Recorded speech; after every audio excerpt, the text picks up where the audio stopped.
Gracia y paz en el nombre de nuestro Padre y de nuestro Señor Jesucristo, en el poder de su Espíritu Santo, a los hijos de Dios en todas las naciones, aquellos que únicamente han puesto su fe en el sacrificio de Cristo en la cruz del Calvario como medio suficiente para el perdón de sus pecados y salvación de nuestras almas.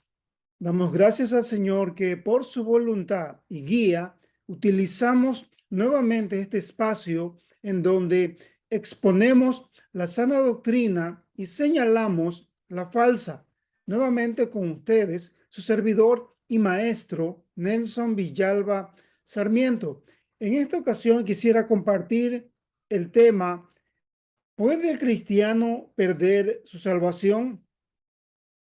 Generalmente cuando tratamos este tema, debemos nosotros alejarnos de una manera total de herejías que se han mantenido a lo largo de estos tiempos, especialmente como creciendo en gracia o salvos siempre salvos, en donde al margen de la vida que se lleve llena de pecado, ellos mantienen que todavía siguen siendo salvos, o sea, tienen seguridad de salvación. Y eso no podemos nosotros aceptarlo ni tolerarlo. Entonces tenemos que nosotros alejarnos de este tipo de herejías que se han creado a través de los tiempos. Ahora, la iglesia del Señor se ha llenado de muchos términos o de muchas frases que normalmente no tienen nada que ver con las escrituras, como la expresión de aceptar a Jesús como tu Salvador personal. No encontramos eso en las escrituras, pero sí encontramos la palabra arrepentimiento, conversión, hijo de Dios, regeneración o nacer de nuevo. Eso sí encontramos registrado en la palabra de Dios. Entonces tenemos que nosotros reformar las expresiones que utilizamos, generalmente basadas a la palabra del Señor. Ahora, recordemos que el creer solo en Jesús no implica o no es sinónimo de salvación. Juan capítulo 8, versículos 31, versículo 42 y versículo 44 no nos muestra de la afirmación de que solo al creer en Jesús ya la persona ha pasado a ser salva, porque según este contexto, estas personas llegaron a creer en Jesús, pero no habían avanzado hacia la salvación, no habían avanzado a mantener ahora o a ser parte de la fe salvadora o de la fe regeneradora. O sea, no eran hijos de Dios, porque Jesús no los trata como hijos de Dios en este contexto. Solo creer en Jesús no garantiza entonces ser salvo. Recordemos que en Santiago se habla de que aún los demonios creen y tiemblan, pero ellos no son salvos, ¿sí? Y recordemos que la fe salvadora tiene que ver con ser regenerado y ser justificado. Eso algunos llegan a decir, algunos maestros, algunos teólogos, que es algo irreversible, que el que ya se es regenerado y es justificado como una poderosa obra de Dios, ya no puede volver atrás. Eso mantienen algunos maestros, algunos teólogos, pero es necesario esto validarlo también con la palabra de Jesús. Ahora, recordemos lo que el sacrificio de Cristo logró en la cruz del Calvario.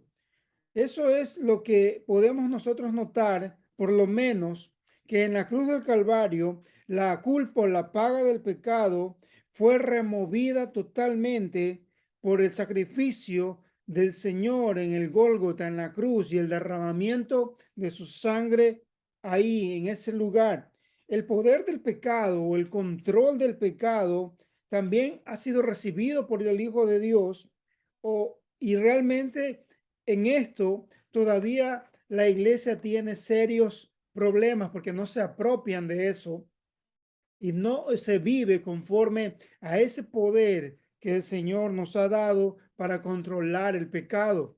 Pero esto tiene que ver mucho con el control de la naturaleza caída o la naturaleza pecaminosa que todavía está en cada ser humano, haya nacido de nuevo o no. Eso lo aclara mucho el apóstol Pablo cuando habla acerca de sí mismo al decir miserable de mí, ¿no? Que dentro de él todavía había este hombre de pecado que lo llevaba generalmente a hacer cosas totalmente diferentes, ¿no? A la voluntad de Dios, pero él también pudo expresar que en el poder del Espíritu eso era controlado, el poder del pecado, el control del pecado.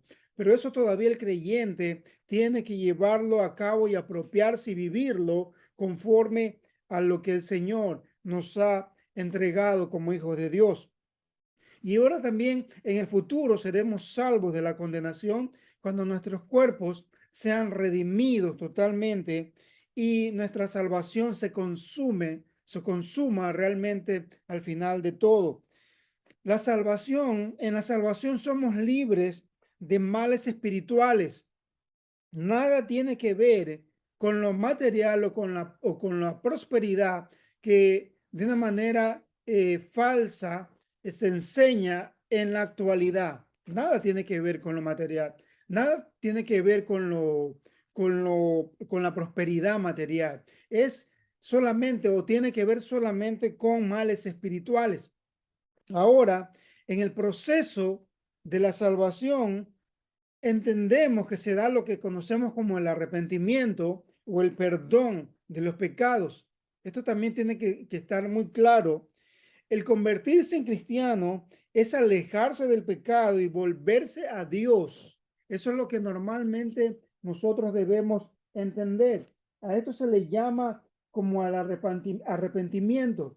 Y ese arrepentimiento es algo mental, ¿no? Comienza mentalmente cuando nos damos cuenta o caemos en cuenta y admitimos que hemos pecado, que somos pecadores. Por eso pecamos, porque somos pecadores. Está dentro de nosotros, en nuestra naturaleza caída, en donde nuestros pensamientos, palabras y acciones de vida, entendemos, son de continuo solamente el mal. Y entendemos entendemos lo miserable y desesperanzador que es nuestro pecado.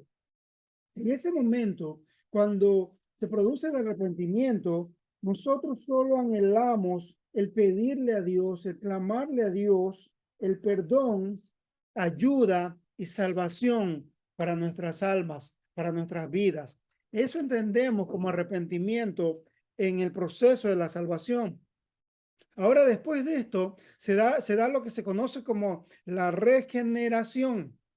Y esa regeneración tiene que ver mucho con el obrar de la persona del Espíritu Santo. O sea, seguido el arrepentimiento y el perdón, hemos nosotros ya entendido y decidido que debemos seguir a Cristo. Y ahora Dios viene a vivir dentro de nosotros, enviando a la persona del Espíritu Santo, el Consolador, como le llamó Jesús, alguien que viene a estar al lado de nosotros para ayudarnos. El Espíritu Santo renueva, o lo que tiene que ver como regenera nuestro espíritu, y esto es conocido como el nuevo nacimiento. Somos hechos una nueva criatura. Todas nuestras orientaciones, nuestros pensamientos, nuestros sentimientos reciben una orientación totalmente diferente, en donde ahora sí nuestras conductas, nuestros pensamientos, nuestra forma de vida comienza a adaptarse a la voluntad y carácter santo de Dios. Entendemos que esto sucede así y no podemos quedarnos solamente aquí contentándonos con la salvación, ya que la salvación es dinámica.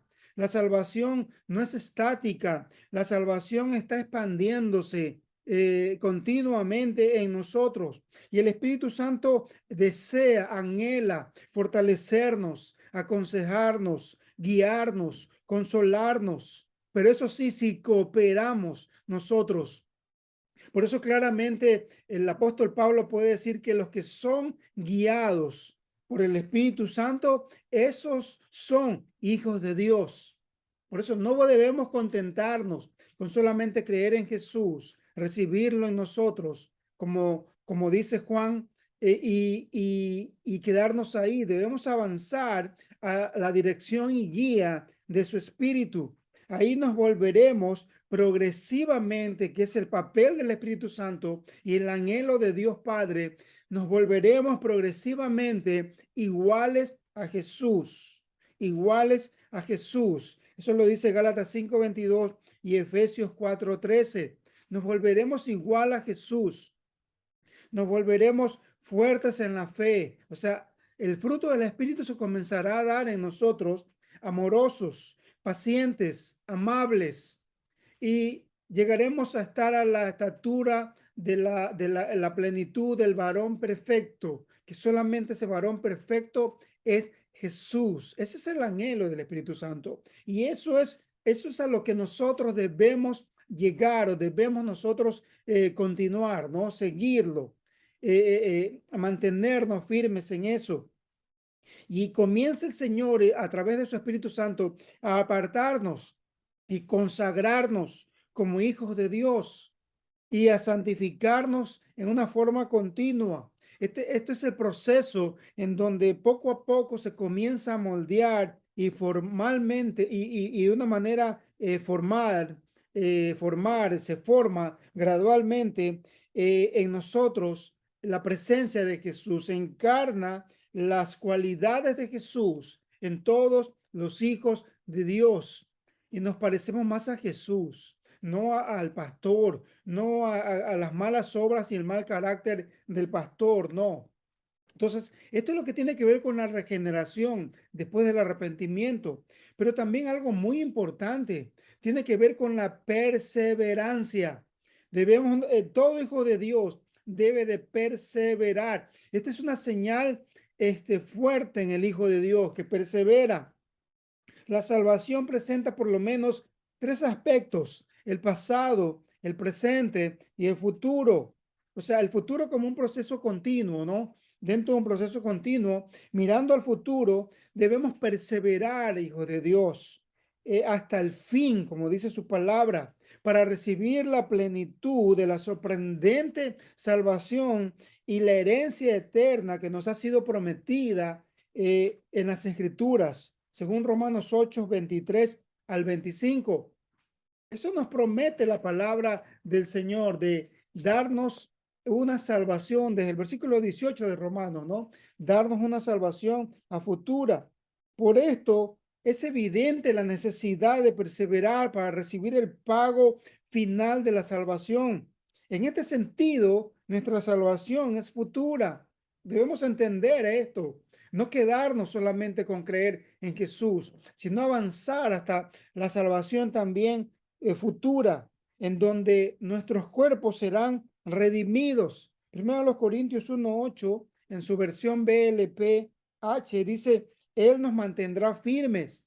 Sí, nos mantendrá firmes en el momento que Jesús regrese por su iglesia, sea en el arrebatamiento o que nos llegue el tiempo de morir. En ese momento es cuando se dará este pago final en donde aún nuestros cuerpos serán también redimidos. Recordemos que el Señor nos quiere redimir y salvar de una manera integral, no solo nuestra alma, nuestro espíritu, sino también nuestros cuerpos. Recuerde que seremos transformados en un momento, en un abrir y cerrar de ojos. Dice la palabra, seremos transformados y lo corruptible se volverá incorruptible, lo que se conoce como un cuerpo glorificado.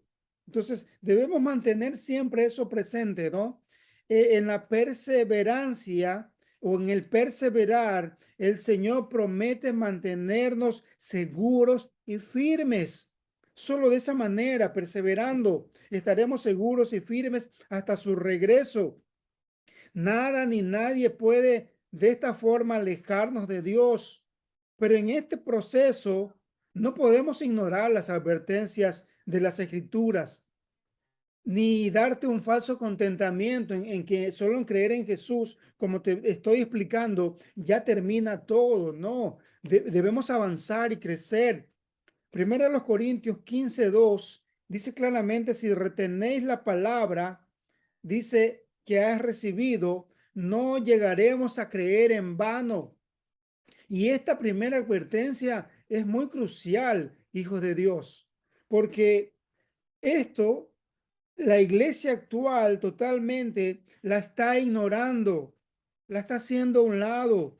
Es crucial en estos tiempos, ya que al interior de la iglesia se han levantado voces que la están ignorando, especialmente el falso movimiento apostólico profético, en donde abunda el llamado a escuchar nuevas revelaciones y a menospreciar la única revelación especial que nos ha sido dada por medio de la Biblia, las Sagradas Escrituras. Debo hacer este llamado. Debemos retener hasta el fin, como dice también 2 Tesalonicenses 2:15, firmes y retener lo que hemos recibido, decía el apóstol Pablo, sea de una manera oral o sea de una manera por carta escrita. Eso lo decía ya el apóstol Pablo. Mantenerse firmes y retener lo que se recibió oralmente o por escrito o por cartas, dejadas por los únicos e irrepetibles apóstoles elegidos por Jesús, apóstoles de oficio, que ya en la actualidad no existen apóstoles de oficio, porque se está evidenciando, vuelvo a repetirlo de una manera clara, cómo están cayendo cada día más y más en mayores herejías estos llamados apóstoles de oficio. Entonces, recordemos, firmes y reteniendo hasta el fin, manteniéndose fieles, firmes, conservando y perseverar, aferrándonos firmemente a lo que ya hemos recibido. Y eso abunda o señala al pasado, lo ya recibido, la fe dada una sola vez a los santos. Esto como primera advertencia, persevera, hijo de Dios. Perseveremos, iglesia, en lo que hemos recibido, en la palabra recibida por el Señor.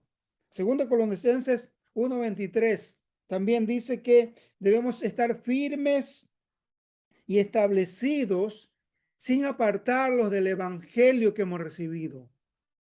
Firmes, establecidos, confiando en lo que ya recibimos en el evangelio, no traicionando ni movernos a ningún lado de lo que ya hemos recibido. Recordemos que Pablo pudo también decirnos que el que los escuchaba a ellos y retenía las enseñanzas dadas por ellos, era como que si hubiésemos escuchado en cierta manera directamente a Jesús. Eso lo dice Pablo. Y inclusive Isaías en el Antiguo Testamento, en el capítulo 30, versículo 21, en su versión JBS dice, este es el camino, andad por él, no torzáis ni a derecha ni a izquierda. Hay un único camino, una única senda. No hay nuevas revelaciones ni nuevos caminos. Entendamos, hijos de Dios, entendamos, iglesia, este principio de perseverar. Tercero, Hebreos 3:6 dice, aferrados a nuestra confianza de la esperanza que hemos recibido. Hebreos 3:14 también dice, reteniendo hasta el fin la confianza que tuvimos al principio. Y esa confianza que tuvimos al principio, la base solamente se mantiene o señala a Cristo y lo que Él transmitió. No nada más, hermanos, nada más de eso.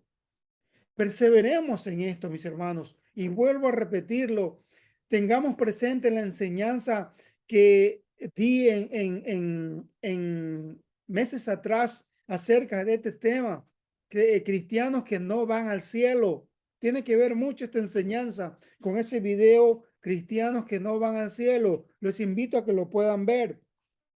Debemos mantener la confianza que señala solamente a Cristo en el principio, aferrados a Él, aferrados a lo que Él nos dio, reteniendo esa confianza. Cuarto, y continuemos en su bondad, dice muy claro Romanos 11:22. Si no nos mantenemos o perseveramos en la bondad que hemos recibido, también podemos ser cortados. Es claro ese texto bíblico, esa advertencia de no perseverar.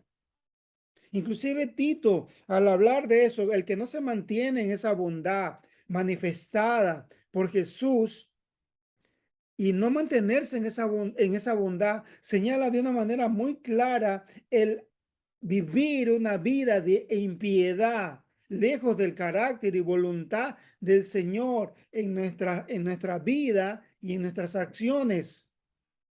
Mantengámonos en esa bondad, no busquemos la impiedad, no busquemos la maldad y el pecado, porque si no nos mantenemos en esa bondad, Romanos 11:22, la advertencia es clara, dice, tú también serás cortado.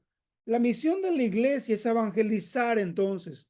No tenemos otra misión.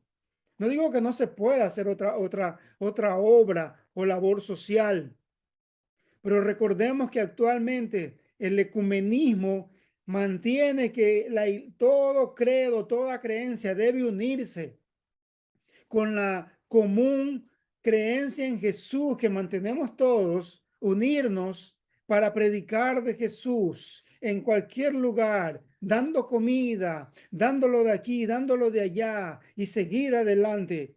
Eso no. Ese falso ecumenismo tampoco. Debemos evangelizar, pero dentro de los límites de lo revelado por la palabra del Señor. Sí, no estoy fomentando odios hacia nadie, no. Debemos mirar con amor, inclusive a las sectas, pero yo no puedo unirme a una secta para predicar el evangelio junto con una secta. Llámese como se llame, Testigo de Jehová, mormones, catolicismo romano, adventistas, Jesús solo, llámese como se llame.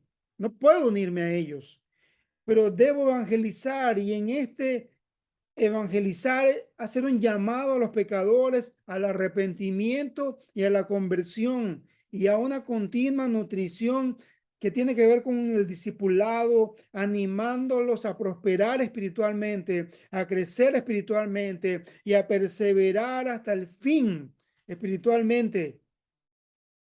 Debemos nosotros depender exclusivamente de la gracia y de la bondad del Señor, no de terceras personas o de fuerzas externas, no.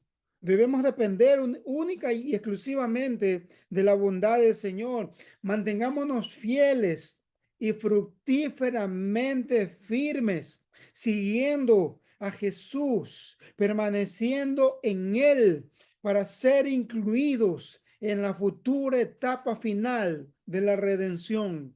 Adelante, iglesia. Adelante, hijos de Dios. Que el Señor les bendiga y que el Señor les guarde.